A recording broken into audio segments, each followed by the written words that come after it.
Delicious. Hey, Tea Sippers! So, I've got a story for you. We drove 4 hours to look at some real estate. It's this cute little town. I loved the vibes. It's very family oriented. We visited a couple of times now and enjoyed seeing how families hung out together. I loved the malls and outdoorsy activities. So my family set up a showing for a realtor. We get there on time, but the realtor calls and says he's going to be 10 minutes late. Mind you, he's already 10 minutes late.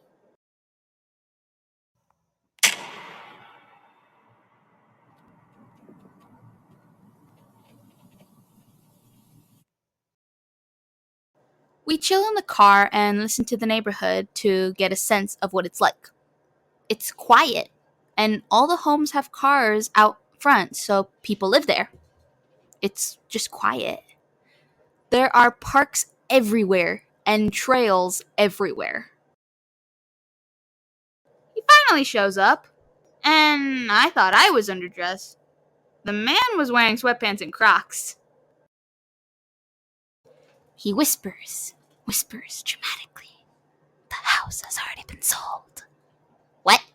Apparently, he's just closed a deal, which is why he was late.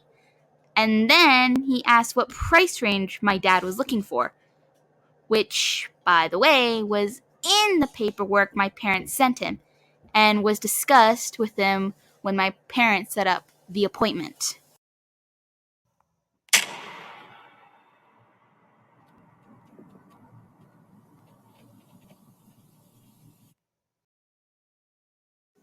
The realtor continues whispering to my dad, only to him. My mom and I look at each other, standing on the sidewalk, wondering why this man is whispering and why only whispering to my dad. We know the cars are lined on the driveways, and it was a quiet neighborhood, so maybe because it was 9:20 in the morning, he was being mindful because of the people potentially sleeping.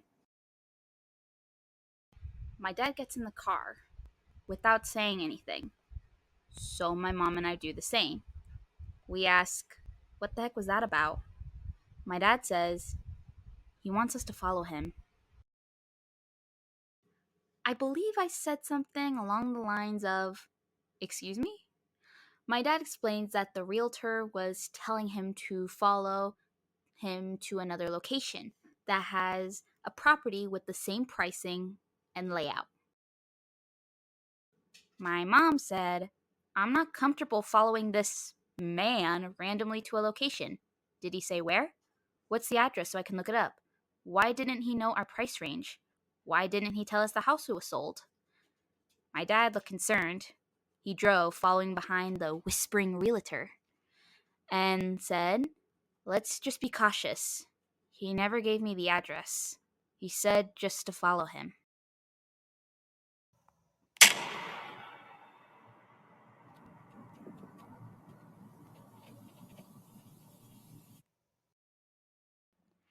As we followed him, my mom and I point out that we are moving away from homes where people clearly live and are now in an entire neighborhood with construction signs, half built houses, missing roof tiles, driveways without the driveways. And then this man slows down in the middle of a dead end street.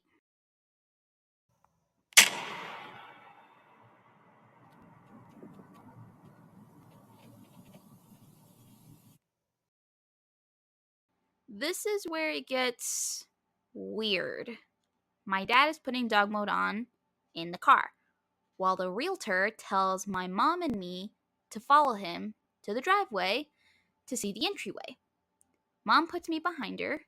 He goes up to the door, puts his hand on the knob, and just stands there. Doesn't turn the knob, just stares at it. No key, no code, nothing. Then he tells my mom and me to wait by the door while he checks something. He peeks by the fence directly to the left of the door. He peeks, but not really. He wasn't even looking over the fence, almost looking through it. He was not clarifying his reasons or what he was thinking. He was just silent. He tells us to wait there next to the door, not to follow him. My mom doesn't listen, nor do I, and we peek over to see where he's going. He walks across the driveway to the other side of the house, where the other side fence was. But then he backs up, jerks his head quickly to look at us to see if we were watching him. We are. That was my jump scare. My mom says, "You know what? If there's no key, no house to show, we're going to be late for another showing we're scheduled for in a few minutes. Thank you for your time." He follows behind and says, wait here for an hour while my backup arrives."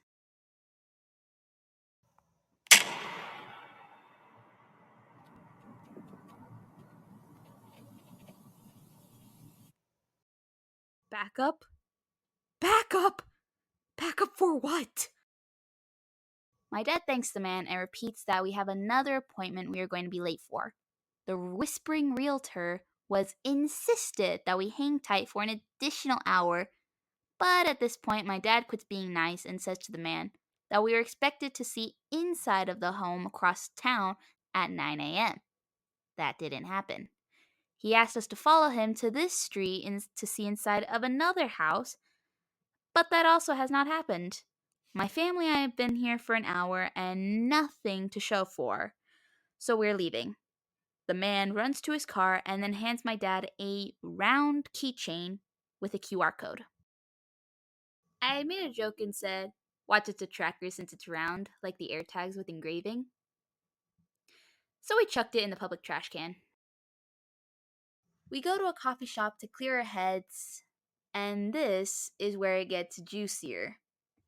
We did not scan the code, obviously, but went back to his website and checked the Google reviews. And guess what?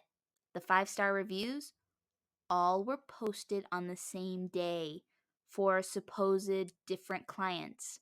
All the posts on Google and his website had typos, grammatical errors, weirdly similar comments with variations of compliments, such as "best negotiator ever," "skilled negotiator," "close my deal in record time." But it's like they just copied and pasted his bio from his website because it was all the same information he said about himself on his site. Then we checked his Instagram, and his followers had the same names as the Google reviewers: 0 likes, 0 comments. And the posts? All the same thing. It's giving "I wrote these reviews myself" vibes. All the Google reviews and all the Instagram followers had one post since writing his reviews all on the same date a year ago. Then a pop up happened on my mom's phone through Instagram, which is something we've never seen before, telling us to follow him. It even prevented us from closing out the app. So, my parents and I talk about this thing, and I think it applies in this case. Trust your instincts. Pay attention to the weird flags. Like, if something feels weird, you don't owe anyone politeness. Nope. I would way rather be a little awkward than end up, you know. So, yeah, lesson learned. Trust your gut, tea sippers. And if a realtor says backup is coming, run. Anyway, that's it for today. Thanks for watching. Don't forget to like and subscribe. Bye for now.